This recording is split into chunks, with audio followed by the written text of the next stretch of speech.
Hello student, स्वागत करता हूं आप सभी का आपके अपने चैनल ज्ञान स्टडीज एकेडमी का ज्ञान मंडप सीरीज में। आज का ये ज्ञान मंडप सीरीज का क्लास उन सभी विद्यार्थियों के लिए महत्वपूर्ण है जिन्हें 2026 में इंटर का बोर्ड एग्जाम देना है। साथ ही साथ मैं आप लोगों को बतला दूं कि आज का ये क्लास जो है ना बहुत ही महत्वपूर्ण होने वाला है, क्योंकि ये क्लास जो है उन सभी विद्यार्थी के लिए महत्वपूर्ण तो है जिन्हें 2026 में यानी इंटर का बोर्ड एग्जाम देना है। साथ ही साथ मैं आप लोगों को और भी बतला दूं कि जिन्हें 2026 में इंटर का बोर्ड एग्जाम तो देना है, लेकिन सितंबर खत्म हो गया, लेकिन अब तक का जो है ना उनका तैयारी सही तरीके से नहीं हो पाया है। तो आज के क्लास उन सभी विद्यार्थी के लिए महत्वपूर्ण है जिन्हें 2026 में इंटर का बोर्ड एग्जाम देना है, लेकिन सितंबर तक जो है ना यानी कि उसकी तैयारी सही तरीके से नहीं हो पाई है।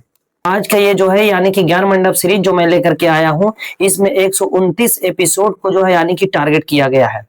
मैं बतला दूं कि जो भी विद्यार्थी जिनके भी तैयारी सितंबर तक की सही तरीके से नहीं हो पाया है, वो विद्यार्थी अगर 129 एपिसोड ज्ञान मंडप सीरीज का 129 एपिसोड को अगर देख लेते हैं, तो मैं बतला दूं कि वो विद्यार्थी 2026 के इंटर का बोर्ड एग्जाम में 95% या उससे भी ज्यादा अंक प्राप्त कर सकते हैं। ये 129 एपिसोड जो है ना बहुत ही महत्वपूर्ण है।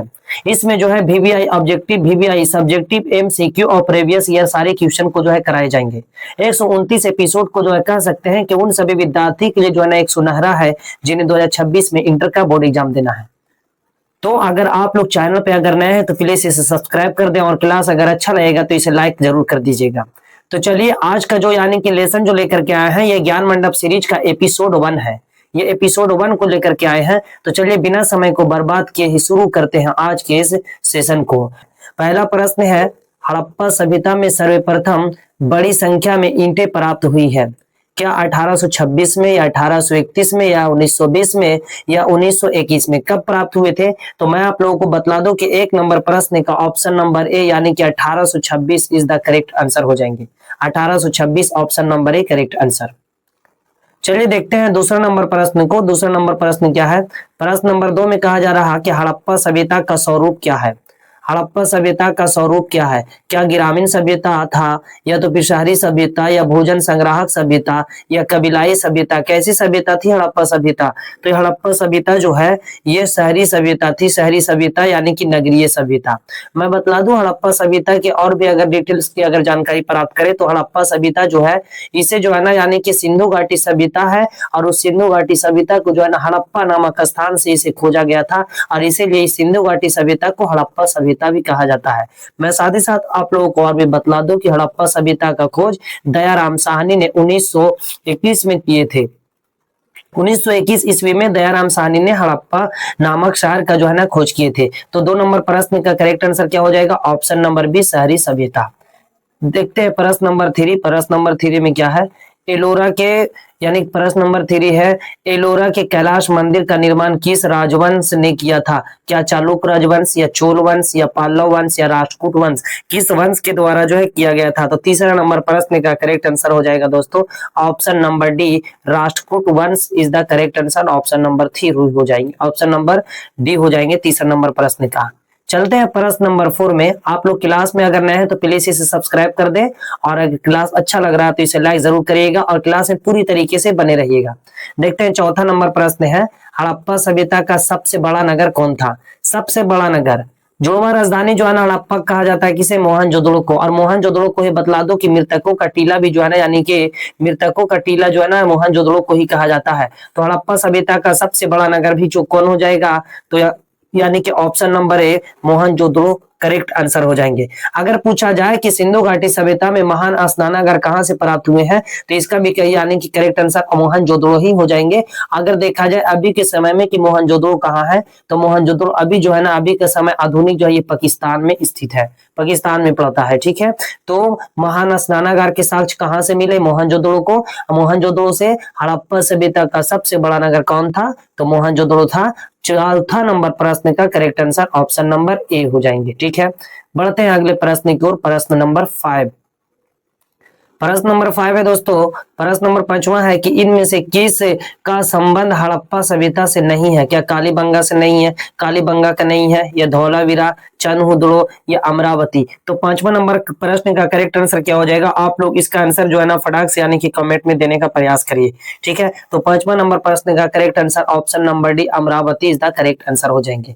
उम्मीद है कि समझ में आप सभी को आ रहा होगा, ठीक है।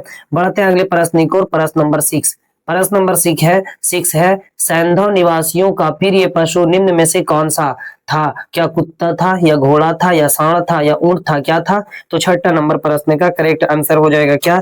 तो आप लोग जो है ना इसका करेक्ट आंसर आप लोग साथ ही साथ में बतलाते चले। 6ठा नंबर प्रश्न का करेक्ट आंसर हो जाएगा option number C is the correct answer, यानी कि सांड करेक्ट आंसर हो जाएंगे, ठीक है। उम्मीद है समझ में आ रहा होगा। बढ़ते हैं अगले प्रश्न की ओर। प्रश्न नंबर 7, प्रश्न नंबर 7वां है हड़प्पा सभ्यता में किस स्थल से दुर्ग का साक्ष्य नहीं यानी कि दुर्ग का साक्ष्य नहीं प्राप्त हुआ है? वह नगर कौन था? यानी कि हड़प्पा सभ्यता में कौन सा नगर है जहां से दुर्ग का साक्ष्य प्राप्त नहीं हुआ है? क्या कालीबंगा है, रोपण है, या तो फिर कोटदीजी है, या चनहुदड़ो है? तो 7वां नंबर प्रश्न का करेक्ट आंसर हो जाएंगे option number D Chanhudaro is the correct answer, option number D.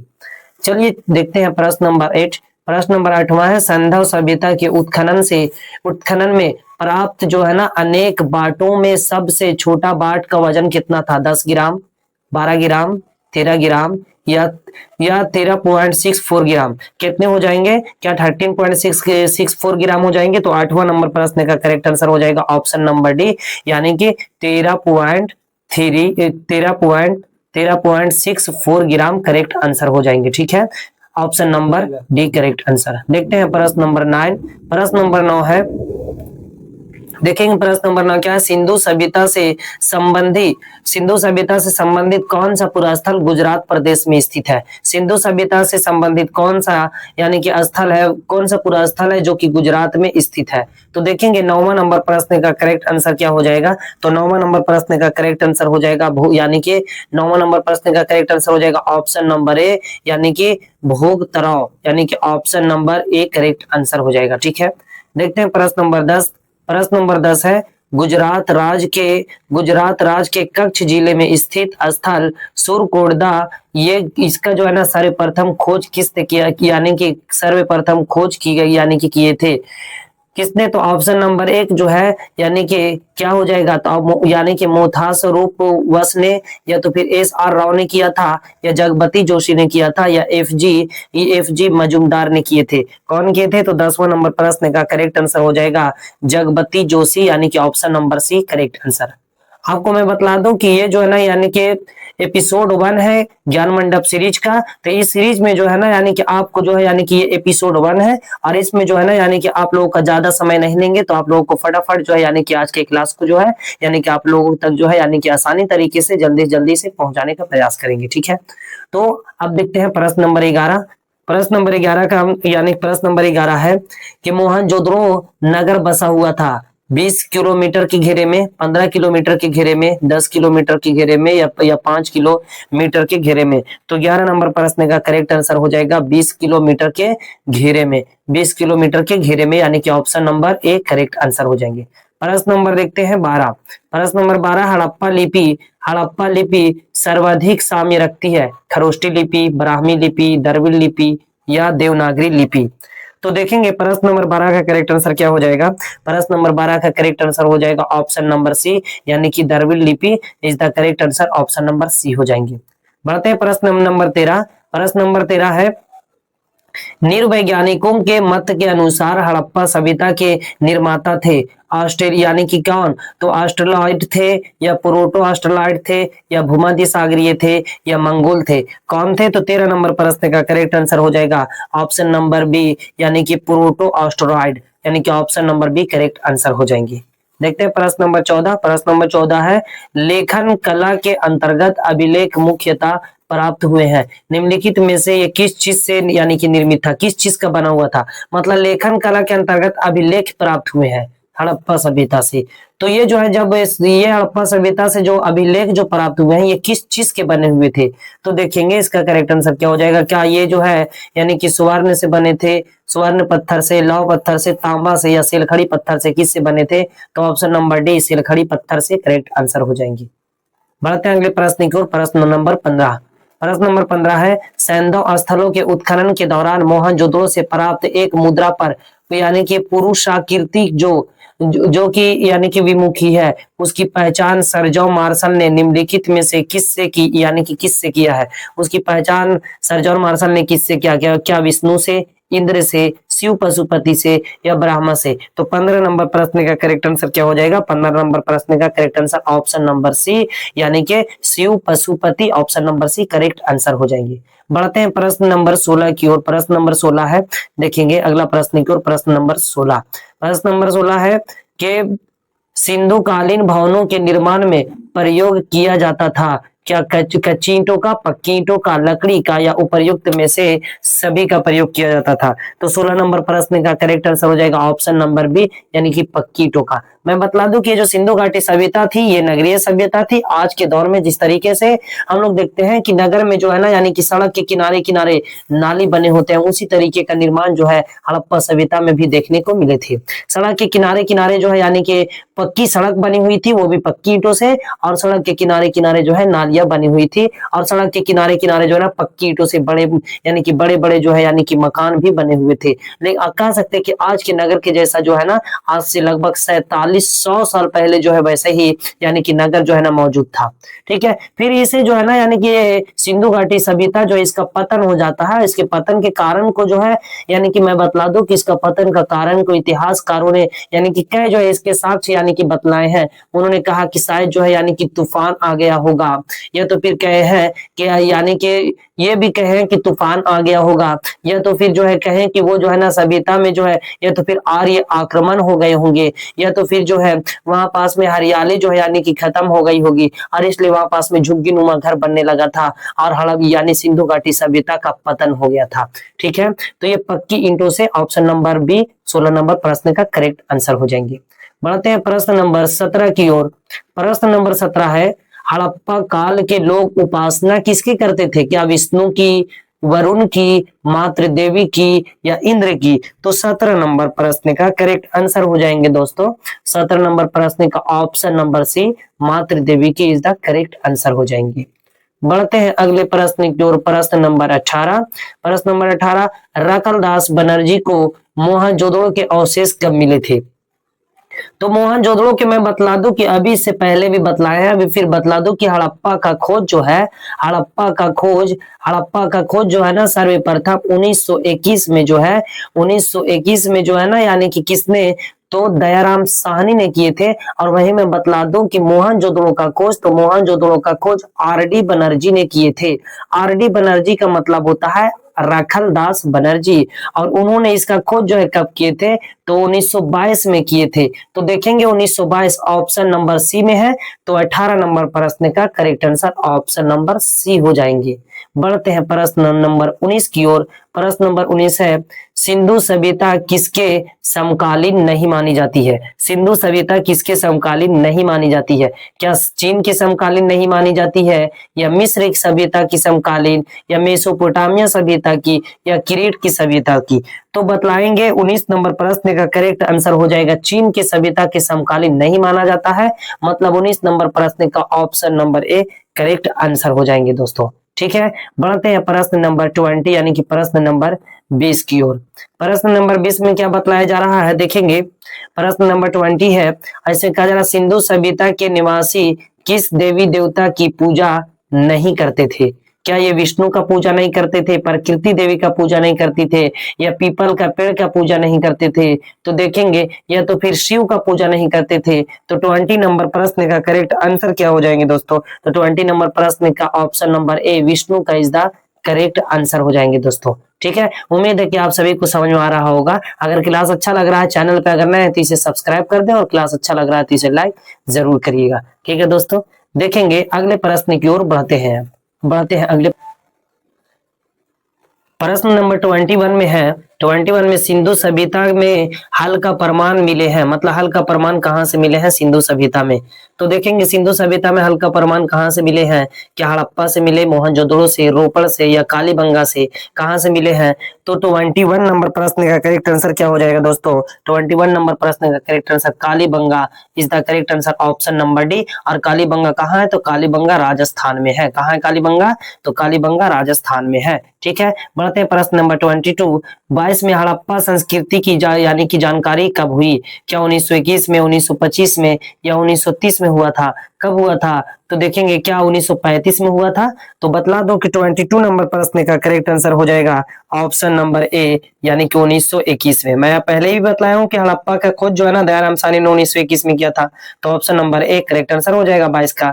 देखेंगे प्रश्न नंबर 23 में है मोहनजोदड़ो की जानकारी। मोहनजोदड़ो की जानकारी जो है ना किस पुरातत्वविद से मिले हैं? मोहनजोदड़ो की जानकारी क्या दयाराम साहनी से, रखलदास बनर्जी, जॉन मार्शल या तो फिर गार्डन चार्ल्ड? तो इसका जो है ना करेक्ट आंसर पहले भी बतला दिए हैं, मैं फिर भी यानी कि इसका आंसर बतला देता हूँ कि 23 नंबर प्रश्न का यानी कि आर.डी. बनर्जी यानी रखलदास बनर्जी करेक्ट आंसर हो जाएंगे, रखलदास बनर्जी। बढ़ते हैं 24 नंबर प्रश्न की ओर।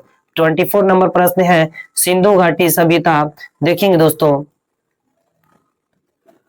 कि सिंधु घाटी सभ्यता जो है, इस सभ्यता में सिंधु घाटी सभ्यता में समाज का स्वरूप कैसा था? सिंधु घाटी सभ्यता में समाज का स्वरूप क्या था? तो देखेंगे समाज का स्वरूप इसका क्या था सिंधु घाटी सभ्यता में? तो सिंधु घाटी सभ्यता में जो है क्या मात्र जो है सत्तात्मक था, मात्र सत्तात्मक था या पितृ सत्तात्मक था या दोनों था या इनमें से कोई नहीं? तो बतलाएंगे 24 नंबर प्रश्न का करेक्ट आंसर हो जाएंगे मात्र जो है यानी सत्तात्मक, option number A correct answer. देखेंगे 25 नंबर प्रश्न को। 25 नंबर प्रश्न में क्या कहा जा रहा है? कहा जा रहा है विशाल स्नानागार का अवशेष कहाँ से मिले हैं? हड़प्पा से, रोपड़ से, मोहनजोदड़ो से या लोथल से? तो ऑप्शन नंबर सी 25 नंबर प्रश्न का करेक्ट आंसर हो जाएगी।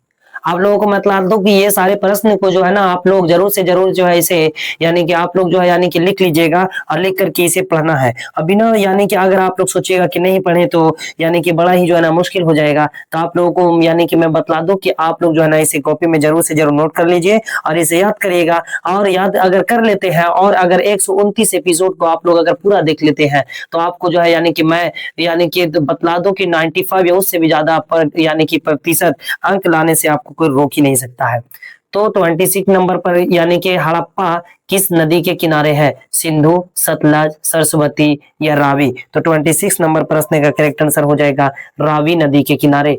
हड़प्पा किस नदी के किनारे है? तो हड़प्पा जो है ना ये रावी नदी के किनारे है, option number B correct answer हो जाएंगे 26 नंबर प्रश्न का। ठीक है, देखेंगे सिंधु सभ्यता की यानी कि सिंधु सभ्यता जो है इस सिंधु सभ्यता की विशेष पूरा यानी कि क्या पूरा वस्तु क्या है? मोहरे, सिक्के, मनके या खिलौने या तो फिर गाड़ियां? क्या हो जाएंगे? तो 27 नंबर प्रश्न का करेक्ट आंसर क्या हो जाएगा दोस्तों? तो 27 नंबर प्रश्न का करेक्ट आंसर ऑप्शन नंबर ए मोहरे करेक्ट आंसर हो जाएंगे। बढ़ते हैं अगले प्रश्न की ओर। प्रश्न नंबर 28 में है हड़प्पा सभ्यता से संबंधित स्थल धौलावीरा प्रकाश में यानी कि क्या प्रकाश में आया था? 1946 से 47 में, 1961 से 62 में या 1971 से 72 में या 1990 से 91 में? तो 28 का प्रश्न यानी कि correct answer option number D हो जाएगा करेक्ट आंसर।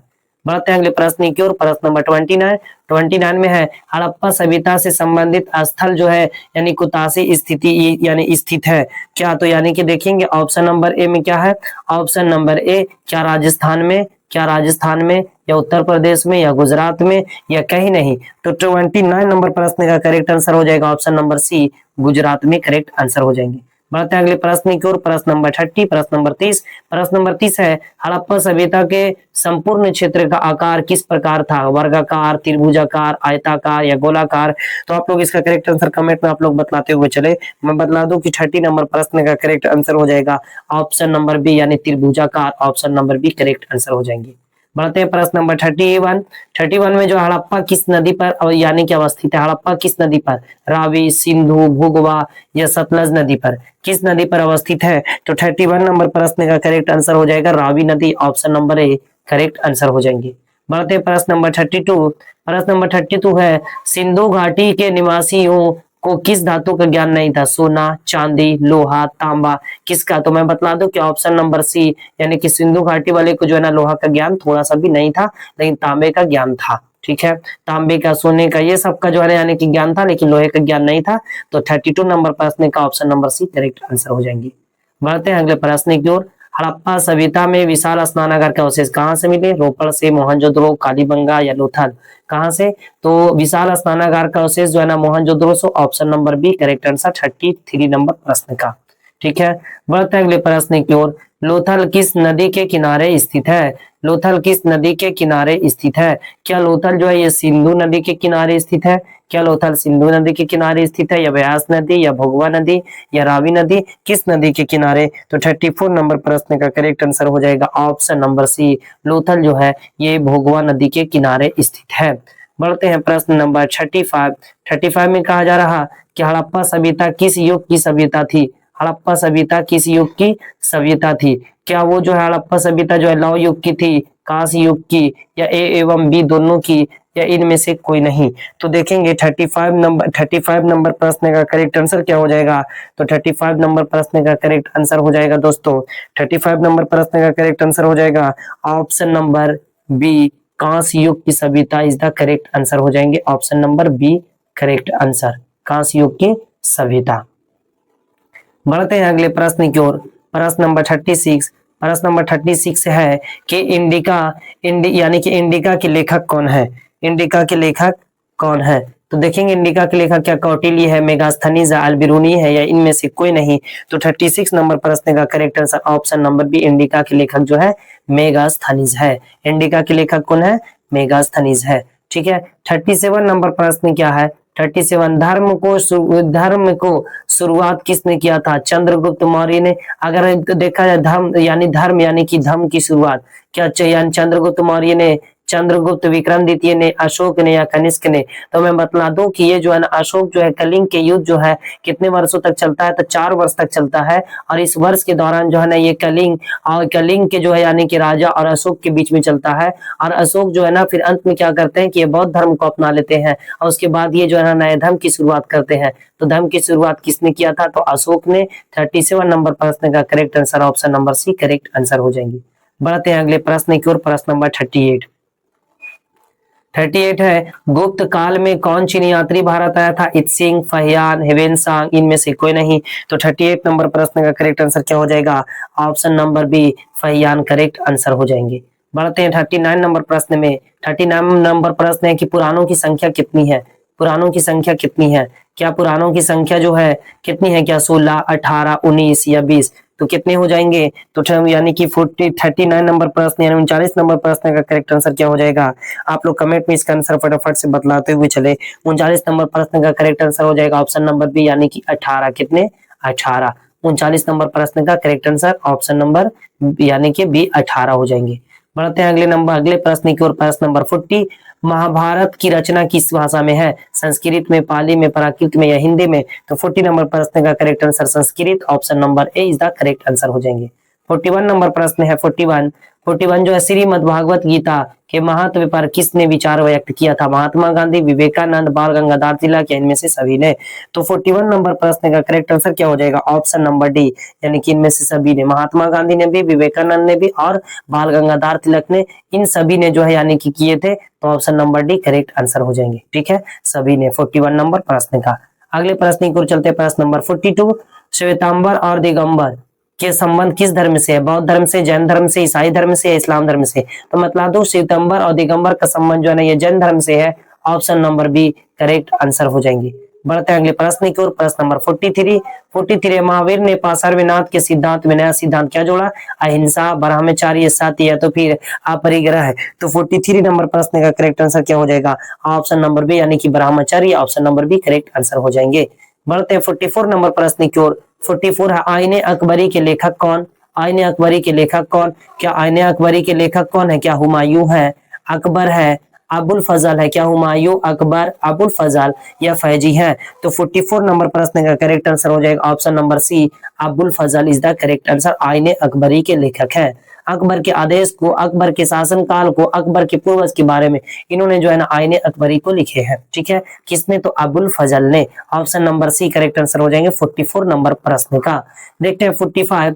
तंबाकू का सेवन सर्वप्रथम किस मुगल सम्राट ने किया था? अकबर, बाबर, जहांगीर या शाहजहां? तो 45 नंबर प्रश्न का करेक्ट आंसर हो जाएगा option number A, Akbar is the correct answer हो जाएंगे। बढ़ते हैं अगले प्रश्न की ओर। प्रश्न नंबर 46, अकबरनामा और आईने अकबरी के लेखक कौन है? बाबर, अबुल फजल, फैजी या तो फिर हुसैन? तो देखेंगे कि 46 नंबर प्रश्न का करेक्ट आंसर हो जाएगा ऑप्शन बी, अबुल फजल। इससे पहले अभी ही बतलाए हैं, यही प्रश्न दो दो जगह पे हो गया, तो Abul Fazl is the correct answer हो जाएंगे।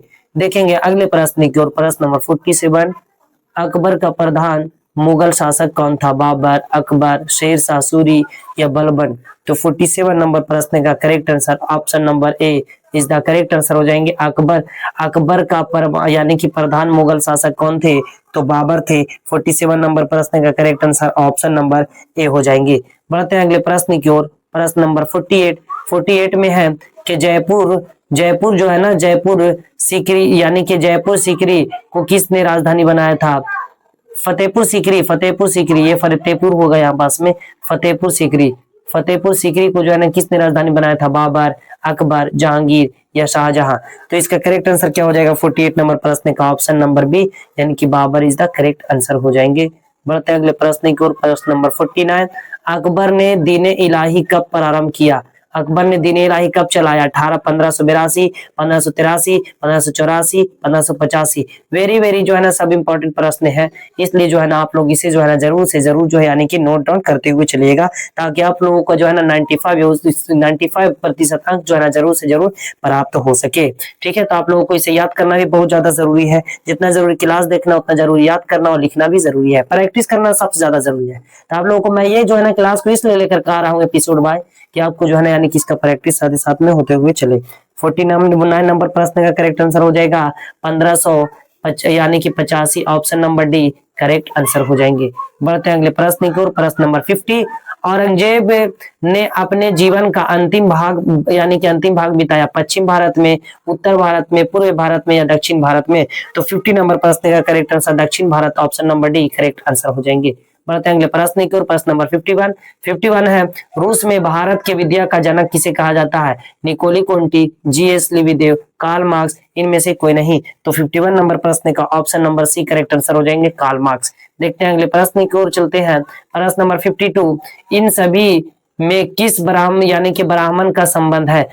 यानी कि इन सभी में से किसको जो है ब्राह्मण का संबंध है? तो किससे ब्राह्मण का संबंध? मौर्य साम्राज्य, गुप्त साम्राज्य, ब्राह्मण साम्राज्य, विजयनगर साम्राज्य? तो 52 नंबर प्रश्न का correct answer option number D, Vijayanagara साम्राज्य का जो है ना ब्राह्मण से जो है यानी कि क्या तो संबंध है, तो option number D correct answer हो जाएंगे 52 नंबर प्रश्न का। बढ़ते हैं अगले प्रश्न की ओर। प्रश्न नंबर 53, हड़प्पा का संबंध है व्यापार से, गांव से, मंदिर से या नगर से? तो आप लोग जो है ना इसका 53 नंबर प्रश्न का करेक्ट आंसर जो है आप लोग बतलाते हुए चले। 53 नंबर प्रश्न का करेक्ट आंसर क्या हो जाएगा? हड़प्पा का संबंध है क्या व्यापार से है, गांव से है या मंदिर से है या नगर से है? तो हड़प्पा का संबंध किससे हो जाएगा? तो हड़प्पा का संबंध हो जाएगा यहाँ नगर से, है ना, नगर से। हड़प्पा का संबंध किससे है? तो नगर से, क्योंकि ये जो है ना यानी कि यहाँ पास में ये जो है ना नगरीय सभ्यता थी, और इसका संबंध किससे हो जाएगा? तो व्यापार से, option number A is the correct answer हो जाएंगे 53 नंबर प्रश्न का। बढ़ते हैं अगले प्रश्न की ओर। निम्न में से यानी कि निम्न में से महिला संत थी कौन? मीरा थी, अंडाल थी, कराइकल थी, इनमें से सभी थी? तो मैं बतला दूं, मीरा भी संत थी, अंडाल और कराइकल यानी कि ये तीनों जो है ना यानी कि संत थी। तो ऑप्शन नंबर डी इनमें से सभी करेक्ट आंसर हो जाएंगे। 54 नंबर प्रश्न का correct answer option number D. बढ़ते हैं अगले प्रश्न की ओर। प्रश्न नंबर 55, तलवंडी किसका जन्म स्थान है?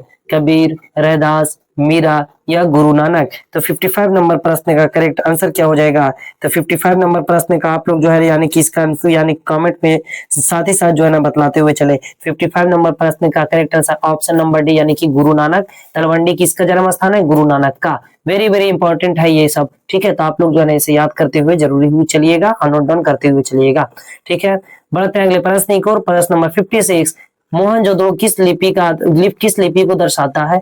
दिल्ली, आगरा, जयपुर, अजमेर? तो देखेंगे 56 नंबर प्रश्न का करेक्ट आंसर हो जाएगा Ajmer, option number D. Mohenjodaro जो है किस लिपि को जो है यानी क्या करता है? मोहनजोदड़ो किस लिपि को दर्शाता है? मोहनजोदड़ो किस लिपि को दर्शाता है? यानी कि देखेंगे इसमें जो है ना, यानी कि टाइपिंग में जो है थोड़ी सी यानी कि दिक्कतें हो गई है। मोहनजोदड़ो किस लिपि को, तो मोहनजोदड़ो जो है ना यहाँ पास से मोहनजोदड़ो, ये जो सिंधु घाटी सभ्यता थी, यहाँ पास में जो है ना सेलखड़ी पत्थर से जो है यानी कि लिपि जो है बनाया गया था। ठीक है, इसका प्रयोग किया गया था यहाँ पास में। ठीक है, तो ये जो है ना टाइपिंग में थोड़ा सा जो है यानी कि मिस्टेक हो गया। बढ़ते हैं अगले प्रश्न की ओर, प्रश्न नंबर 57।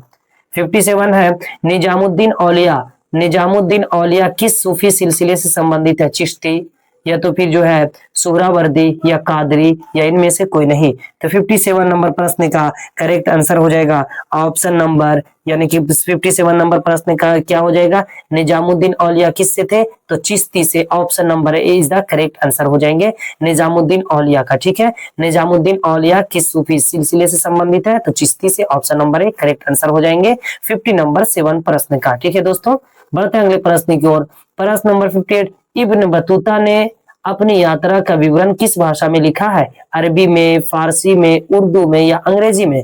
तो मैं बतला दूं कि इब्न बतूता ने जो है अपने यात्रा का विवरण जो है अरबी भाषा में लिखे हैं। ऑप्शन नंबर एक करेक्ट आंसर हो जाएंगे। इब्न बतूता ने अरबी भाषा में लिखे। और मैं बतला दूं कि इब्न बतूता के द्वारा लिखे गए पुस्तक का नाम है रेहला। क्या नाम है? रेहला। कौन सी भाषा में लिखे गए हैं? तो अरबी भाषा में। रेहला के लेखक कौन है? Ibn Battuta. किसने लिखा? इब्न बतूता ने। और कौन सी भाषा में? अरबी में। इब्न बतूता के द्वारा लिखा गया बुक का नाम क्या है? रेहला। करेक्ट आंसर हो जाएंगे। उम्मीद समझ में आ रहा होगा। बढ़ते हैं अगले प्रश्न की ओर, प्रश्न नंबर 59। अल बरूनी किसके साथ भारत आया था? महमूद गजनी, मोहम्मद गौरी, या तैमूर, या मोहम्मद बिन कासिम के साथ में? तो 59 नंबर प्रश्न का करेक्ट आंसर महमूद गजनी जो है, महमूद गजनवी, उनके साथ में जो है ये अल बरूनी भारत आए थे। ठीक है, अल बरूनी जो है ना इनके साथ में ही भारत आए थे। बढ़ते हैं अगले प्रश्न की ओर, प्रश्न नंबर 60। प्रश्न नंबर 60, संथाल विद्रोह किस वर्ष हुआ था? संथाल विद्रोह 1832 ईस्वी में, 1841 में, 1851 में, या 1853 में? तो 60 नंबर प्रश्न का करेक्ट आंसर हो जाएगा ऑप्शन नंबर डी, यानी कि 1853 करेक्ट आंसर हो जाएंगे। बढ़ते हैं अगले प्रश्न की ओर, प्रश्न नंबर 61 यानी कि क्या? तो कॉर्नवालिस कोड बना 1775 में, 1793 में, 1797 में, या 1805 में? कब बना था कॉर्नवालिस कोड? कब बना था? तो 61 नंबर प्रश्न का करेक्ट आंसर क्या हो जाएगा दोस्तों? 61 नंबर प्रश्न का correct answer 1793 option number B हो जाएंगे।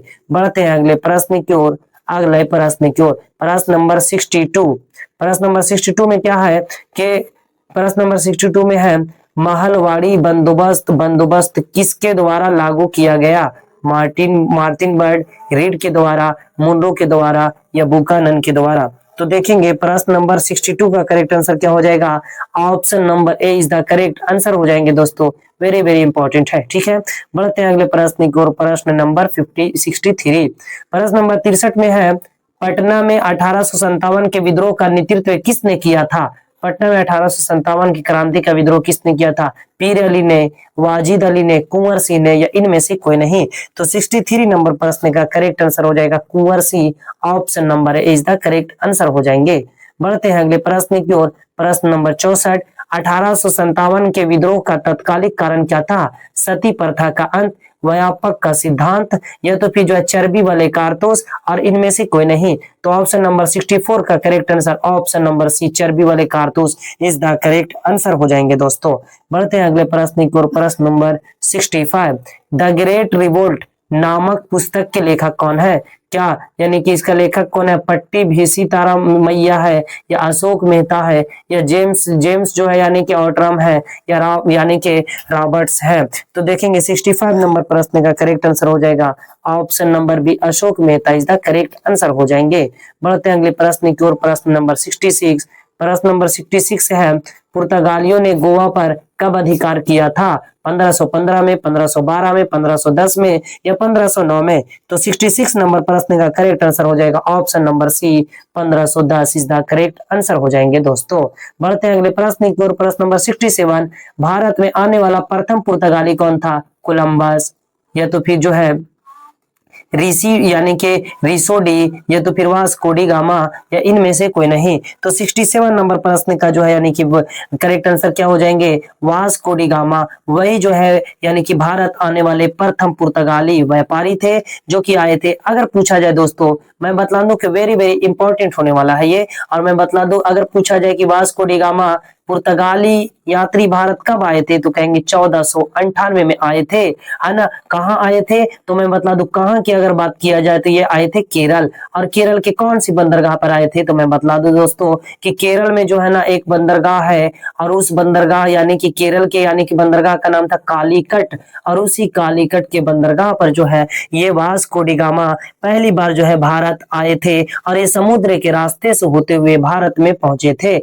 कब आए थे, तो 1498 में आए थे, ठीक है। और यहाँ क्यों आए थे, तो ये जो है ना व्यापार करने के लिए आए थे। किस चीज का व्यापार, तो ये व्यापार करने के लिए आए थे, मसाले का व्यापार करने के लिए आए थे, क्योंकि पुर्तगाल में जो है ना मसाले का जो है बहुत ही ज्यादा मांग था, इसलिए जो है ना मसाले के व्यापार करने के लिए आए थे, और यहाँ से ये मसाले को खरीद करके ले जाते थे और पुर्तगाल में ले जाकर के बेचा करते थे, ठीक है। तो उम्मीद है कि समझ में आ रहा होगा। तो वेरी वेरी जो है ना इंपॉर्टेंट ये प्रश्न है, ये भी 67 नंबर प्रश्न, ठीक है। तो इसका 67 का करेक्ट आंसर हो जाएगा option number C. Option number C is the correct answer हो जाएंगे वास्को डी गामा, ठीक है। बढ़ते हैं अगले प्रश्न की ओर। 68 है, 7 द्वीपों का नगर किसे कहा जाता है, क्या कोलकाता को, शिमला को, गोवा को या बम्बई को। तो 68 नंबर प्रश्न का करेक्ट आंसर हो जाएगा मुंबई। ये बम्बई जो है, बम्बई जिसे आज जो है ना हम लोग मुंबई के नाम से जानते हैं, और इस मुंबई को जो है यानी कि 7 द्वीपों का जो है ना नगर,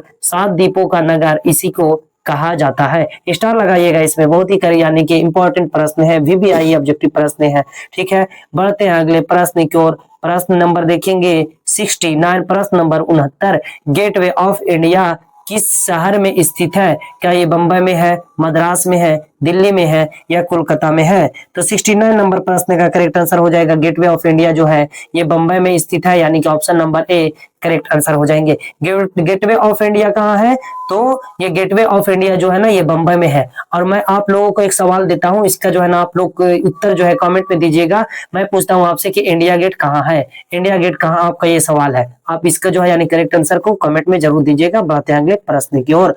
प्रश्न जो है अगला 70 यानी 70, पानी के जहाज और बुना कपड़ा का साक्ष्य किस जगह से पाए गए मोहर से प्राप्त हुआ है, क्या लोथल से, चन्हुद्रो से, कालीबंगा या मोहनजोदड़ो से। अगर मैं बात करूं तो लोथल जो है, अगर पूछा जाए कि लोथल कहाँ है, तो धौलावीरा और लोथल ये दोनों जो है ना ये कहाँ है, तो ये है गुजरात में। कहाँ है, गुजरात में। अगर पूछा जाए कि आपसे कालीबंगा कहाँ है, तो कालीबंगा जो है ना ये कहाँ है, तो राजस्थान में। अगर पूछा जाए कि मोहनजोदड़ो कहाँ है, तो बोलेंगे ये है पाकिस्तान में। मोहनजोदड़ो कहाँ है, तो ये जो है ना यानी कि पाकिस्तान में। और चन्हुद्रो कहाँ है, तो चन्हुद्रो भी जो है ना ये भी भारत में ही स्थित है, ठीक है। तो देखेंगे कि यानी कि 70 नंबर प्रश्न का करेक्ट आंसर क्या हो जाएंगे दोस्तों, तो 70 नंबर प्रश्न का करेक्ट आंसर हो जाएगा कि पानी के जहाज और बुना कपड़ा का साक्ष्य के यानी कि मोहर से यानी कि किस क्षेत्र से प्राप्त हुआ है, तो मोहनजोदड़ो से। Option number D correct answer हो जाएंगे। और महान स्नानागार के साक्ष्य कहां से मिले हैं, मोहनजोदड़ो से मिले हैं। इस द करेक्ट आंसर हो जाएगा ऑप्शन नंबर डी। स्टार लगाइएगा, बहुत ही इंपॉर्टेंट प्रश्न है। पढ़ते हैं अगले प्रश्न की ओर दोस्तों। देखेंगे 71 नंबर प्रश्न को।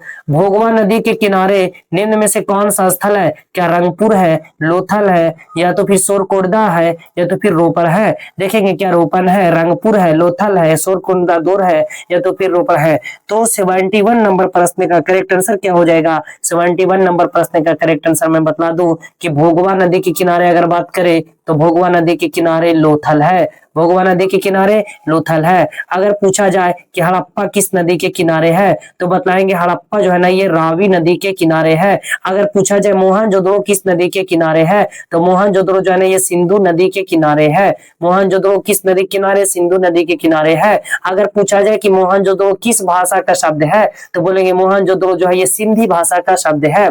उम्मीद है कि समझ में आ रहा होगा। तो 71 नंबर प्रश्न का करेक्ट आंसर क्या है, 71 नंबर प्रश्न का correct answer option number B है दोस्तों। बढ़ते हैं अगले प्रश्न की ओर।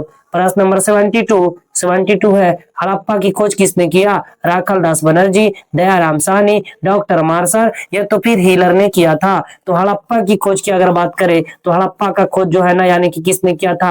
हड़प्पा का खोज दयाराम साहनी ने किया था। Option number B. कब किया था? 1921 में किया था। अगर पूछा जाए मोहनजोदड़ो का खोज कब हुआ था? 1922 में हुआ था। किसने किया था? आर डी बनर्जी ने किया था। तो 72 नंबर प्रश्न में क्या है कि मोहन यानी हड़प्पा का खोज किसने किया? तो Dayaram Sahni, option number B correct answer. बढ़ते हैं अगले प्रश्न की ओर दोस्तों। 73 सैंधव सभ्यता से संबंधित स्थल चनहुदड़ो की सर्वप्रथम खोज की थी? एच जी जो है मजुमदार ने, आर सी मजुमदार ने, एन जी मजुमदार ने, आर जी मजुमदार ने। तो 73 नंबर प्रश्न का करेक्ट आंसर क्या हो जाएगा दोस्तों? Option number C N G Majumdar, option number C correct answer. बढ़ते हैं अगले प्रश्न की ओर। प्रश्न नंबर 74 है सिंधु सभ्यता से संबंधित स्थल रोपड़। रोपड़ जो है इस रोपड़ का उत्खनन कार्य कराया था किसने? यानी कि एस तलवार ने या रविंद्र सिंह बिष्ट ने या वाई डी शर्मा ने या एनजी मजुमदार ने। तो 74 नंबर प्रश्न का करेक्ट आंसर हो जाएगा ऑप्शन नंबर सी यानी कि वाई डी शर्मा ने करेक्ट आंसर हो जाएंगे। बढ़ते हैं अगले प्रश्न की और प्रश्न नंबर 75 है 75 अवशेष होने का साक्ष्य प्राप्त हुआ है क्या? लोथल हड़प्पा और बनौली से, लोथल और सुरकोटदा दौर से या लोथल और बनौली से या तो फिर रोपड़ से। तो 75 नंबर प्रश्न का करेक्ट आंसर क्या हो जाएगा? Option number B correct answer हो जाएंगे लोथल और यानी कि option number B correct answer हो जाएंगे लोथल और सुरकोटदा दौर से। तो वेरी वेरी इंपॉर्टेंट प्रश्न है, स्टार लगाइएगा इसमें भी। बढ़ते हैं अगले प्रश्न की ओर दोस्तों। बढ़ेंगे अगले प्रश्न की ओर। देखते हैं प्रश्न नंबर 76 सिंधु सभ्यता मेसोपोटामिया संस्कृति की देन थी। यह कथन था मतलब ये कि सिंधु सभ्यता मेसोपोटामिया संस्कृति की देन है। यह कथन किसका? क्या हीलर का है, गार्डन का है, उपर्युक्त दोनों का है यानी ए एवं बी दोनों का है या उपर्युक्त में से किसी का भी नहीं है? तो 76 नंबर प्रश्न का करेक्ट आंसर हो जाएगा ऑप्शन नंबर सी यानी कि ऑप्शन नंबर सी दोनों का, मतलब हीलर का भी और गार्डन का भी, ए एवं बी दोनों, उपर्युक्त में से दोनों यानी option number C correct answer. बढ़ते हैं अगले प्रश्न की ओर। प्रश्न नंबर 77 निम्नलिखित में से वह कौन सा कथन है जहां से हल चलाने के साक्ष्य प्राप्त हुए हैं? क्या रंगपुर है, हड़प्पा है, आलमगीरपुर है या कालीबंगा है? तो मैं बतला दूं 77 नंबर प्रश्न का करेक्ट आंसर क्या हो जाएगा? तो correct answer option number D हो जाएंगे। और मैं बतला दूं कि ऑप्शन नंबर डी ये कालीबंगा है। और अगर पूछा जाए कालीबंगा कहाँ है तो बोलेंगे कालीबंगा आज का राजस्थान में है। यहाँ जोते हुए जो है ना हल का जो है ना प्रमाण मिले हैं कालीबंगा से। कालीबंगा कहाँ है? राजस्थान में है। उम्मीद है कि समझ में आ रहा होगा। 77 नंबर प्रश्न का correct answer option number D. बढ़ते हैं प्रश्न नंबर 78 और अंतिम प्रश्न की ओर। प्रश्न नंबर 78 है पंजाब में हड़प्पा के अतिरिक्त किस स्थान से सैंधव सभ्यता के प्राचीन अवशेष प्राप्त हुए हैं? क्या रहमान ढेरी से या तो फिर जो है option A Rehman Dheri, option B Saraikela, option C जो है जलीलपुर, ऑप्शन डी उपर्युक्त में से सभी। तो आप यानी कि बतला दो कि 78 नंबर प्रश्न का करेक्ट आंसर हो जाएगा ऑप्शन नंबर डी उपर्युक्त में से सभी, यानी कि रहमान ढेरी से भी और सरायखेला से भी, जलीलपुर से भी। क्या तो पंजाब में हड़प्पा के अतिरिक्त यानी कि हड़प्पा को छोड़कर किस स्थान से सैंधव सभ्यता के प्राचीन, यानी कि प्राचीन मतलब क्या होता है दोस्तों? प्राचीन का मतलब होता है पुराना। प्राचीन मतलब क्या होता है? पुराना, मतलब पुराना अवशेष। अवशेष कहां से प्राप्त हुए हैं? तो ये उपर्युक्त में से सभी। अब अगर बात करें कि अवशेष किसको कहते हैं तो अवशेष मैं बतला दूं कि प्राचीन समय में जितने भी वस्तु को प्रयोग किया जाता था, चाहे वो बर्तन हो सकता है, चाहे वो मकान हो सकता है, चाहे वो कपड़ा हो सकता है, चाहे वो कोई भी चीज हो सकता है, वो सारे चीज जो प्राचीन चीज है जो प्रयोग आज से हजारों साल पहले किया जाता था उसी को जो है ना अवशेष कहते हैं। तो हड़प्पा को छोड़ करके और किस जगह से अवशेष मिले हैं? तो रहमान ढेरी से मिले हैं, सरायखेला से मिले हैं, जलीलपुर से मिले हैं, उपर्युक्त में से सभी जगह से मिले हैं। तो 78 नंबर प्रश्न का करेक्ट आंसर हो जाएगा ऑप्शन नंबर डी। उम्मीद है कि आप सभी को ये क्लास समझ में आया होगा। आज का ये क्लास जो है यानी कि ज्ञान मंडप सीरीज का जो है, ये ज्ञान मंडप सीरीज का एपिसोड जो है यानी कि ये एपिसोड 1 था। अब अगले बार यानी कि अगले क्लास यानी कि कल जो है मिलते हैं एपिसोड 2 के साथ में। उम्मीद है कि ये क्लास आप सभी को अच्छा लगा होगा। अगर अच्छा लगा है तो चाहे यानी कि क्लास इस ज्ञान मंडप सीरीज वाले क्लास को लाइक कर दें, और चैनल पे अगर नए हैं तो प्लीज इसे सब्सक्राइब जरूर करिएगा, ताकि आपका जो है ना 2026 के एग्जाम में 95 या उससे भी ज्यादा प्रतिशत अंक प्राप्त हो सके। तो मिलते हैं अगले क्लास में, तब तक के लिए बाय बाय, जय हिंद।